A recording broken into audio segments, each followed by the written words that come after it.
South Africa ने 67 countries को invite किया है। आओ मिल बैठ के बातचीत करते हैं वर्ल्ड के हवाले से, दुनिया के हवाले से, और अफ्रीका के अपने भी मसाइल हैं उसके बारे में भी बातचीत होगी इस मीटिंग के अंदर। तो गाइस, अनफॉर्चुनेटली, बदकिस्मती से पाकिस्तान को इस मीटिंग के अंदर इनविटेशन नहीं दिया गया, पाकिस्तान को इनवाइट नहीं किया गया। हाँ, तो पाकिस्तान को वहाँ पे उन 40 मुल्कों में इनवाइट किया गया जो ब्रिक में शामिल हुए, इजलास में शिरकत की, और ना ही पाकिस्तान को शामिल करने की कोई बात किसी तरीके से हुई। पाकिस्तान भी तरक्की पजीर मईशत है और चाइना जो है वो पाकिस्तान की सपोर्ट भी करता रहा है गुज़श्ता साल होने वाले इजलास के अंदर, लेकिन इंडिया ने इस कदर जबरदस्त लॉबिंग की कि इंडिया की लॉबिंग कामयाब हुई और पाकिस्तान को इन 6 ममालिक की फहरिस्त में शामिल नहीं किया गया। सारे मुसलमान जो ममालिक थे वो और ग्रुप्स में जा रहे हैं, अलायंसेस बना रहे हैं। एंड पाकिस्तान जो है वो या तो G77 में है, एक बहुत बड़े ग्रुपिंग, मल्टीलैटरल ग्रुपिंग में, और नए ग्रुपिंग में पाकिस्तान को कोई ले नहीं रहा। ये ब्रिक्स तरह की कोई छोटी मोटी जो है वो ग्रुपिंग्स में शामिल होके तो अपना इमेज थोड़ा ही खराब करना चाहते हैं। ब्रिक्स में पाकिस्तान की बात तो तब की जाए अगर आप कुछ सलाहियत रखते हो कुछ देने की या कुछ लेने। एक्सपोर्ट करने के लिए आपके पास कोई चीज नहीं है, इंपोर्ट करने के लिए डॉलर नहीं है। हमारे हालात ही नहीं ठीक हो रहे। हम तो उनसे सही पूछ रहे हैं, इनकी शक्लें देख के नफरत होगी। टीवी पे शक्लें देखते हैं तो नफरत होगी इनसे। शहबाज शरीफ क्या, नवाज शरीफ क्या, जरदारी क्या, इनकी सबकी शक्लें देखने को दिल नहीं करता। ये तो आपको शक्लें देखने को दिल नहीं कर रहा, पूरी दुनिया इनकी शक्लें नहीं देखना चाह रही। ये जो ब्रिक्स की एक्सपेंशन है, एक तो आप उसमें पाकिस्तान मौजूद नहीं था, 40 मुल्क इकट्ठे हुए, इन 6 ममालिक को मेन स्ट्रीम किया गया।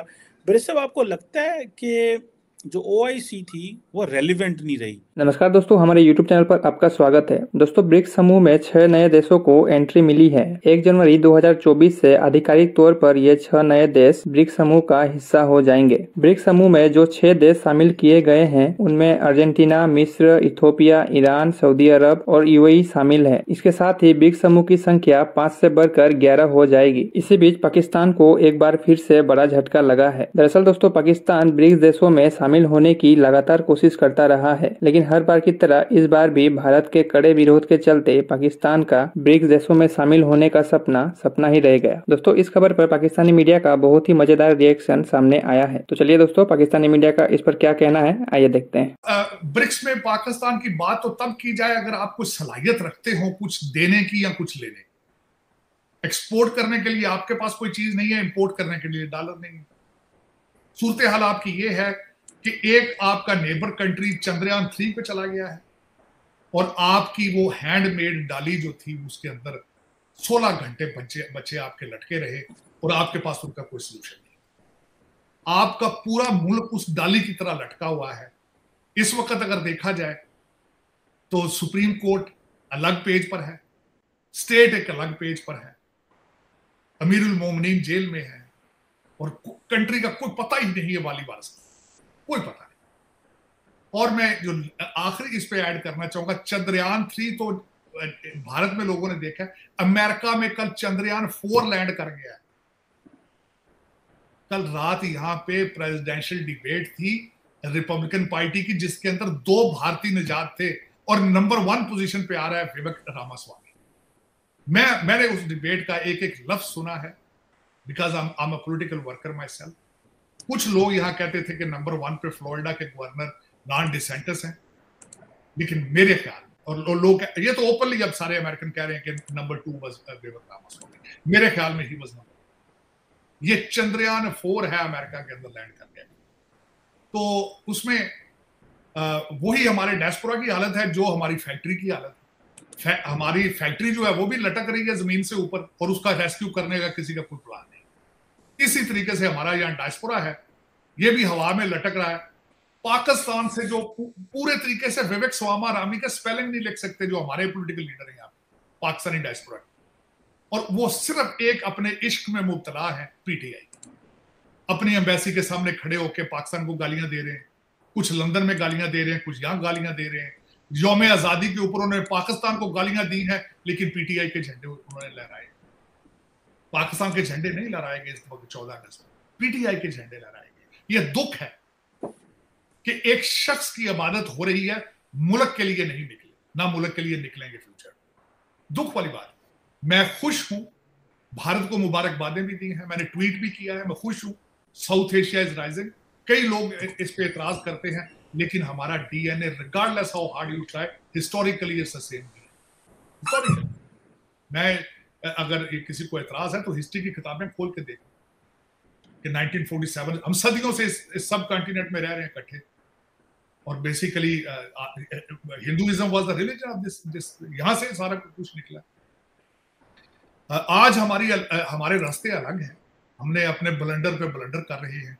बल्कि कल परसों किसी ने बड़ी खूबसूरती से कहा था, उन्होंने कहा भारत को डिवाइड नहीं किया गया था, सिर्फ पंजाब और सूबा सरहद को, केपीके को डिवाइड किया गया था, क्योंकि ब्रिटिश समझते थे कि इन दो कौमों से हमें मुसलसल खतरा होगा फ्यूचर में, और कई लीडर ये समझते थे कि इनको अगर डिवाइड ना किया गया, ये मुसलसल they will be a trouble maker. तो डिवीजन सिर्फ और सिर्फ सूबा सरहद की और पंजाब की हुई थी, दूसरे भारत की कौन सी डिवीजन, कोई खास डिवीजन नहीं हुई थी। और आज वही हालात हैं बिल्कुल जो प्रेडिक्ट कर रहे थे। ब्रिटिश जाती दफा अपने लेटरों में लिखते रहे कि हमें आजादी देने की कोई एतराज नहीं है, लेकिन they don't have any capacity to govern themself. और वो कि भाई ये कैसे हो गया कि ब्रिक है, ब्रिक में सबसे ज्यादा वजनदार कंट्री जो है वो चाइना है। पाकिस्तान और चाइना दोनों का क्लेम है कि हम एक दूसरे के जो है वो चम, वो जिसको क्या कहते हैं जी, बेस्ट जो है फ्रेंड्स हैं। तो ये कैसे हो गया कि ना तो पाकिस्तान को वहाँ पे 39 मुल्कों में इनवाइट किया गया जो ब्रिक में शामिल हुए, इजलास में शिरकत की, और ना ही पाकिस्तान को शामिल करने की कोई बात किसी तरीके से हुई। अब आप मुझे खुद एक्सप्लेन करके बताएं कि इसके पीछे चाइना की क्या मजबूरी थी, कि चाइना ने ये कैसे ये किया, या पाकिस्तान ने क्या, आप ये बात मान सकते हैं कि इस सिलसिले में कुछ नहीं किया, चाइना से नहीं कहा कि हमें शामिल करें, या ये है कि इस मामले में भी पाकिस्तान ये समझता है कि ये बड़ी काबिल फ़ख्र बात है कि हम एक और फोरम से कामयाबी से बाहर रह गए, यानी बाहर रहने में कामयाब रहे। जिस तरह हमने ग्लोबल साउथ का फोरम है उससे बाहर निकले थे, वो SC का जो फोरम है जो उससे बाहर रहे थे, जिस तरह यूनाइटेड स्टेट ऑफ अमेरिका में वो डेमोक्रेसी के हवाले से फोरम हुआ था उससे हम बाहर रहे थे, जिस तरह इन्वायरमेंटल इश्यूज पे इंटरनेशनल फोरम हुए उससे हम बाहर रहे थे। इसी तरह we successfully keep our self out of this forum, क्योंकि हम गैर जानबदार लोग हैं। तो हम इस तरह की ये ब्रिक तरह की कोई छोटी मोटी जो है वो ग्रुपिंग्स में शामिल होके तो अपना इमेज थोड़ा ही ख़राब करना चाहते हैं। अब ये एक ऐसा प्रॉब्लम है मैं समझता हूँ, और इस पे कोई डिस्कशन नहीं हुई पाकिस्तान में, कम से कम मीडिया में, कि भाई ये हो कैसे गया। लेकिन मैं समझता हूँ कि ये बहुत बड़ी पाकिस्तान का फेलियर और एक नया टर्न है, जिसमें ये साबित होता है कि ये जो चीन पे पाकिस्तान ने सारी होप्स जो हैं वो पिन कर रखी थी कि चीन हमें दुनिया के हर फोरम पे रेस्क्यू करेगा, ख्वाह वो हमारे खिलाफ दहशतगर्दी के अक़वाम मुत्तहिदा में चार्जेस हों, हमारे लोगों को जो है वो दहशतगर्द करार दिए जाने की कोई करारदाद आ रही हो, किसी तरह की कोई आइसोलेशन हो, तो चीन आगे आएगा। तो मेरे ख्याल में एग्जैक्टली चीन ने ये रियलाइज़ कर दिया कि ये हम कर क्या रहे हैं भाई, ये पाकिस्तान तो हमारे लिए एसेट के बजाय एक लाइबिलिटी बनता जा रहा है कि हमें हर फोरम पे जाके इसके लिए लड़ना पड़ता है। और इंडिया के खिलाफ हवाले से जो चाइना की जो है वो बढ़ती जा रही है एंगेजमेंट और इंटरेक्शन इंडिया के साथ साथ, तो उसके साथ साथ जाहिर है चाइना ये भी रियलाइज़ कर रहा है कि ये हमने तो बिला वजह एक जो है वो मुसीबत है कि हम जी इस फोरम पे भी लड़ें, उस पे भी लड़ें, इसमें भी शामिल करो, उसमें भी शामिल करो। अगर ये बात नहीं है तो फिर आप मुझे ये बताएं, मैं आपसे सवाल करता हूं कि ये कैसे हो गया